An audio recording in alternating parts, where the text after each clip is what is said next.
ancestors gave me gifts to read cards, predict and heal. My name is Daphne, but spirit calls me bye-bye love. Angels communicate through numbers. Intuition is so deep. Hi everyone! Welcome po sa inyong almost personal reading. I want you to know that this is a general reading, so you may resonate po sa buong reading na ito or baka konti lamang. Take what's only yours. I also want you to know that this is a timeless reading, so whenever you find the video, the message is meant to find you. Tingnan natin ang nangyayari sa paligid with your first card, the Knight of Swords. And the Seven of Swords. Oh, shucks. Nakakabigla talaga yung ganito. Kasi parang, you're not even thinking that this person can actually betray you. Ano ba yung mga example na parang hindi mo hinagap? Parang hindi mo inakala na itong person mo is magagawa kang ganunin. Let's say, maayos naman, no? Itong pinalaki ng magulang. Wala naman siguro tong history of yung family niya, no? Or baka wala din siyang history of betraying someone. Pwede rin itong lumaki sa magandang community, maganda yung family background, maganda yung school, probably pwedeng Catholic school or kung ano pa man yan, no? Or pwedeng sabihin natin nagse-service no, sa mga churches, kumbaga mabait na tao. Yun nga lang with the Seven of Swords, parang kung meron man bumulong dito, no, kung si Taning man ang bumulong dito, parang ang malas naman yung sa akin pa. Doon pa sa era ko, no? Ako talaga, yung na first time man nagawa ng ganyan. So kasi parang halos walang bahid, pero nakagawa. Kung halos walang bahid ng pagloloko, parang kilala mo naman itong taong ito, wala naman siyang ganong history, pero yun nga, ikaw pala ang first time man. So, it's kind of like a shocking revelation for you to actually experience this, the King of Hazards. Yeah. In fact, parang maayos, no? Binibigay naman sa iyo lahat. Meron itong right amount of communication, meron din itong right amount of what?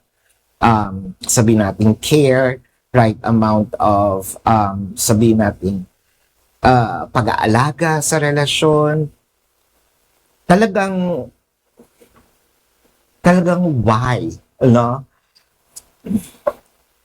Ang hirap i-explain. If I'm going to put myself in this situation, which I don't want to, pero for the sake of the argument, no, for the sake of the reading, sabihin na lang natin, ako na lang yung taong na-shock. I not even see it coming, not in a million years, no? It's sort of like flabbergasted. I'm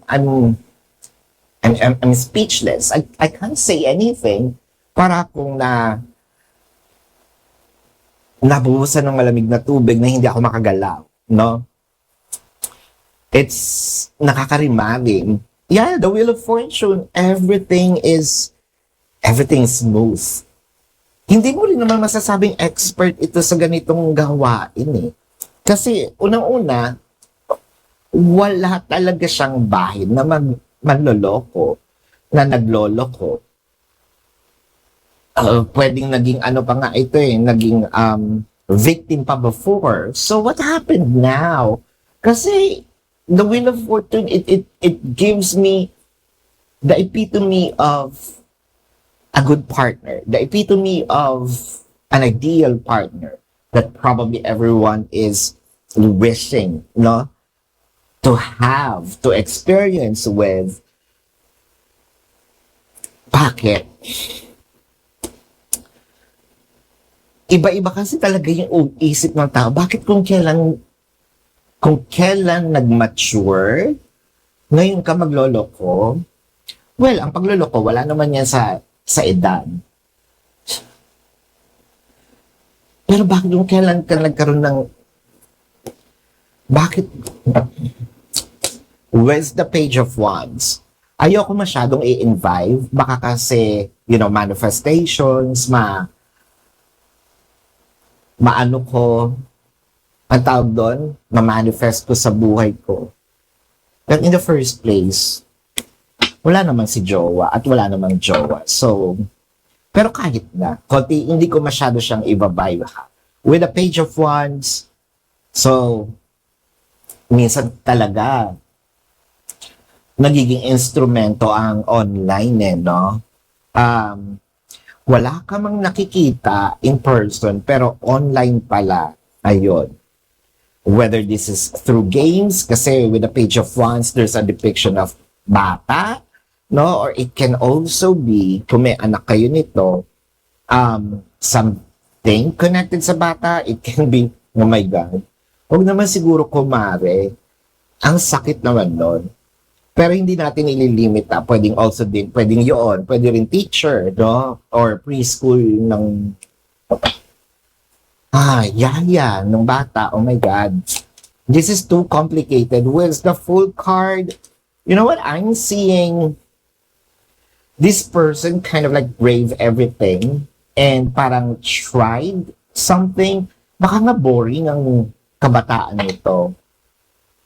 So ngayon parang feeling niya, malaki naman ako, siguro kaya ko tong lusutan. Ginawa. Meron namang kakayahan siguro, no, na bumuhay, may pera, what have you. The Lovers, the Three of Swords, alam naman niya na nasaktan ka niya. Okay? Well, at least may acknowledgement. But then again, the King of Cups and the Empress, ayun. Siguro this is more of naging weak. First time probably for everything. First time din siguro itong iseduce, no, ng ibang tao. No, sabi nga ni Mr. Alvin, iseduce. So na-seduce yata ito ng ibang tao. Baka naman kasi meron din naiinggit. Kasi nga, di ba, medyo ideal itong person mo. Baka naiinggit na sana akin na lang siya, no? So, possible nga, baka kaibigan mo pa. Kasi, karamihan ng inggitera, nagkukunwaring kaibigan, di ba? Yung kunyari, kaibigan ka, yung pala gustong kunin kung ano yung meron ka. So, nakaka-frustrate. Na-frustrate ako dito sa reading na ito. Nakakahinayang. First time na seduce, first time naging weak. Ngayon pa, no? Anyway, parang gusto kong matulog. Hindi sa inaantok ako. Parang yung heaviness, itong energy na ito, parang I don't think I can, kita mo na, slouch na ako. Kanina, ang ayos-ayos ang puko. Parang the heaviness of this, of this reading, parang baka hindi ko kayanin. In a way, baka magwala ako kapag nalaman ko talaga. Me as a person, I'm not advocating you or encouraging you to do so. Ako lang, yung sinasabi ko. Anyway, baka kung ano pa masabi ko, this is your reading. Let's check the zodiac sign of the person. Pero bago yan, kung kayo po yung nakaka-resonate, let me know sa comment section. Kung meron po kayong mga tanong sa description box ng video na ito, there is a link. Click the link, you will be routed to my website. So, nandun po lahat ng information na kailangan nyo. Name, number, QR code, amount per question, take advantage of the 4 questions plus 1 kasi discounted na po iyon. And you may also want to book a private reading. Nandun din po siya. Now, let's check the zodiac sign of the person. This can be their sun sign or a placement in their chart. I'm seeing Taurus, Gemini, Libra, Pisces, Aries, Sagittarius, Aquarius, Capricorn, Scorpio, Leo. This is your reading. Maraming salamat. Love and light. Namaste. See you po sa susunod na readings. Goodbye.